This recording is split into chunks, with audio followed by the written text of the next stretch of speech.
Medina থেকে দীর্ঘ পথ পাড়ি দিয়ে আমরা এখন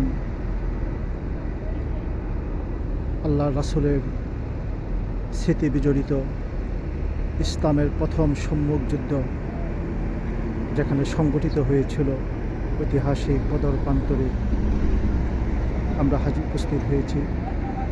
আমি যেই চত্বরে দাঁড়িয়ে আছি এটি ঐতিহাসিক বদর প্রান্ত।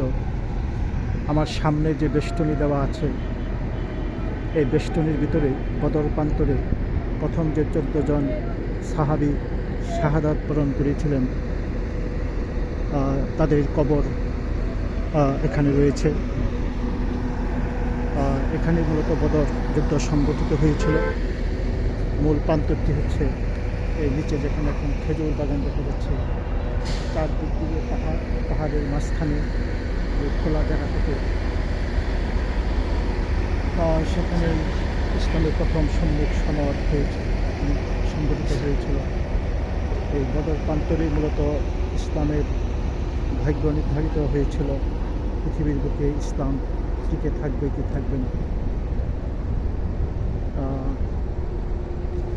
এই গাছটি অনেক সুন্দর একটি গাছ, ফল দেখা যাচ্ছে।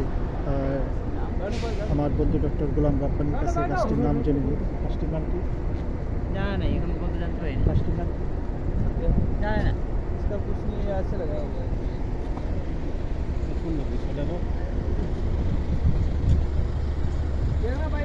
অনেক পর্যটক প্রতিনিয়ত এখানে আসছেন ঐতিহাসিক বদর প্রান্ত দেখার জন্য। আমাদের বাস ছাড়ার টাইম হয়ে গেছে, আমরা বাসে উঠে যাচ্ছি।